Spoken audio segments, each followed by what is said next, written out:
Quelle que soit leur religion ou leur contexte socioculturel, les expérienceurs feraient donc le même récit. Plus troublant encore, quel que soit leur âge, les mêmes descriptions reviennent, y compris chez les très jeunes expérienceurs. Aux États-Unis, les recherches du docteur Melvin Morse, pédiatre et neurologue à l'hôpital de Seattle, ont marqué la recherche en matière d'expérience de mort imminente. Depuis plus de 30 ans, il se consacre aux EMI vécus par des enfants, parfois très jeunes. Tous dessinent et racontent avec la même précision que les adultes la vie après la mort.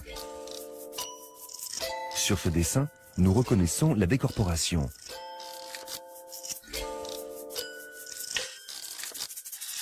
Sur d'autres, on identifie le tunnel et la lumière.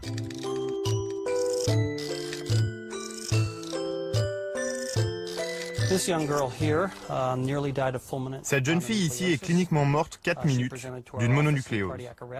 Elle a fait un arrêt cardiaque. Nous avons dû mettre une aiguille dans son cœur pour le faire repartir. Elle a raconté que lorsqu'on a mis l'aiguille dans son cœur, elle était quelque part et qu'elle a vu sa grand-mère qui était morte. Ici, vous pouvez voir sa grand-mère. Elle l'a dessinée avec un halo lumineux autour d'elle. Elle a dit « J'ai vu ma grand-mère. J'étais si surprise de la voir. Je la voyais comme elle était dans la vraie vie, alors qu'elle était morte depuis des années. » Puis elle raconte « Ensuite, je suis rentrée. Je lui ai dit « Qu'entends-tu par rentrer ?» Et elle m'a répondu « C'est bien ce que j'essaie de comprendre. » La grande spécialité du docteur Morse, c'était d'avoir concentré ses recherches sur les enfants. Les enfants qui avaient fait ce genre d'expérience.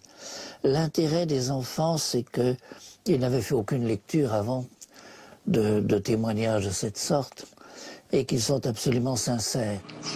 C'est tout illuminé. Mais je voyais pas, tu sais, tu regardais une lumière. Tu pouvais pas voir d'où venait la lumière? Non, ça je peux pas le savoir. Mais il y en avait partout. Il y en avait partout. Je me sentais bien. Je voulais plus revenir. Oh non? Non. J'étais bien. Je me sentais en sécurité. Rassurée. Rassurée. C'est comme si tu n'avais plus de problème. Non, pas du tout. Plus d'affaires qui t'inquiétaient, plus de popo.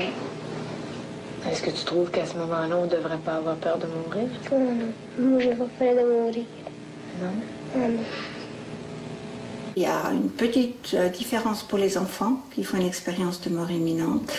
Normalement, ils ne vivent pas l'étape de la revue de la vie. La revue de la vie. Les adultes qui font une expérience de mort imminente revoient souvent des moments clés de leur existence.